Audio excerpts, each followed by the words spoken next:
Hi guys, welcome to my channel. Today I have for you two new coastal beach decor DIYs.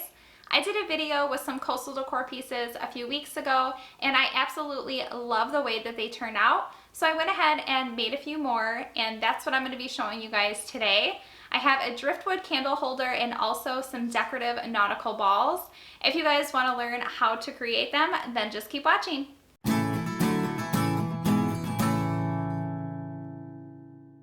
First up are the decorative balls. I'm using nautical rope from Dollar Tree, scissors, my hot glue gun, jute, and these foam balls. These ones are from Walmart, but you can also buy them at Dollar Tree.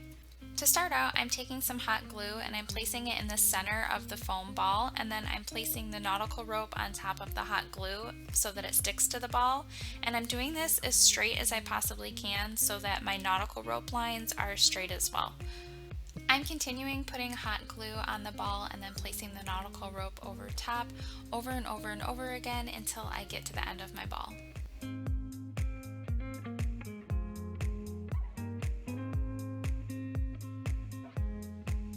Now that I've come to the end of my ball, I'm going to be cutting off the end of the nautical rope using my scissors and then hot gluing that onto the ball just like I did the rest of the rope. But I'm going to be turning that in and pressing down really hard. I don't want you to be able to see any of that foam ball.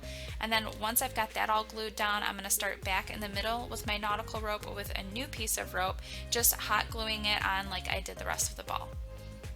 After continuing this step over and over and over again, you're going to start to come close to the end of this side of the ball. You're going to do the same thing that you did on the other side. You're just going to cut off the end of the nautical rope and you're going to turn it in and hot glue it down. But like I said, you want to make sure that you press really hard on the ends so that the very tip of the nautical rope stays on the end of the ball, and then it's all completely covered in rope. After I got all of the nautical rope glued onto the ball, I decided that I wanted to have some rope going the opposite direction as well. So I'm doing that using hot glue just like I did when I was gluing the rest of the nautical rope on the ball. But I did start at the very end. I put the hot glue down and then placed the nautical rope over top. And I did end up doing 5 rows over top. If I had to make any cuts in my nautical rope, I made sure that I did them on the ends and I did them all in the same spot so that it was consistent and I didn't have a bunch of cut ends all over my ball. I wanted them to be all in the same spot.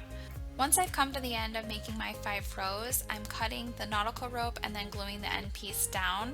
And then I'm going to be moving on to ball number 2, and I'm doing the exact same steps as I did with the first ball.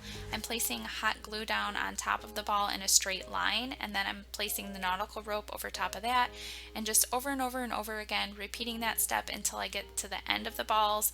I'm cutting the nautical rope and then gluing the end pieces down, and I just do that over and over and over again until I get my ball completely covered in rope.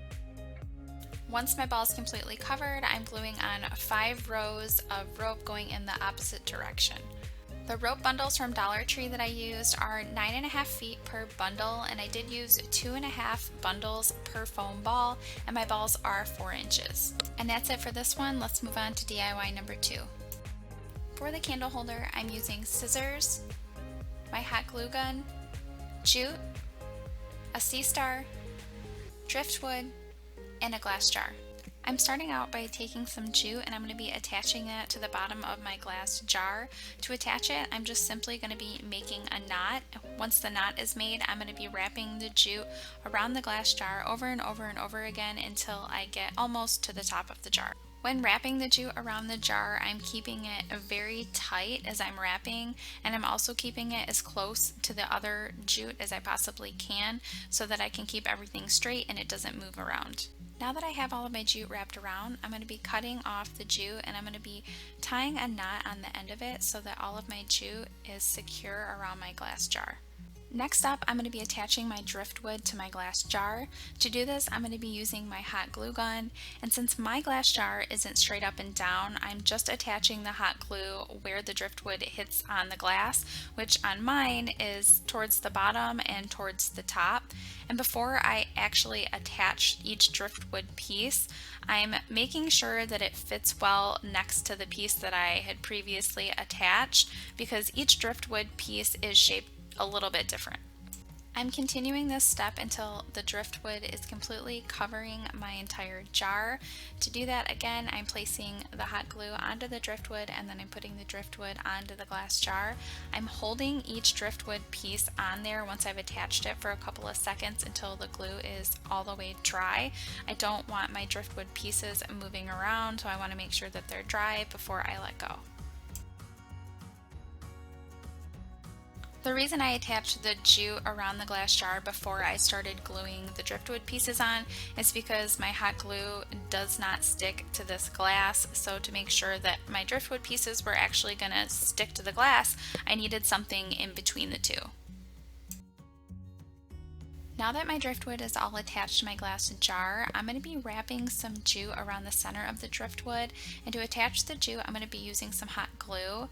Every few driftwood pieces I'm placing just a tiny bit of hot glue, and then I'm going to be placing the jute over top of the hot glue so that it attaches around all of the driftwood pieces. And I'm doing this so that I have 2 layers of the jute wrapped around my driftwood, and I'm really sorry about how the lighting keeps changing and it's getting really like white and blown out, but the sun was going in and out this day and I did not realize it until I was editing. And now I'm going to be placing my sea star on the front of the driftwood. To do that, I'm going to be attaching it with some hot glue. I'm placing some hot glue in the center of the star and a little bit on the legs. I'm pressing it down until the glue is completely dried and the sea star is attached. And that's the last step for this DIY candle holder. I really hope you guys enjoyed this video as much as I enjoyed making it. Please give it a thumbs up and subscribe if you're not subscribed already. Be sure to hit that notification bell so you can be notified of all of my future videos. As always, thank you so much for watching.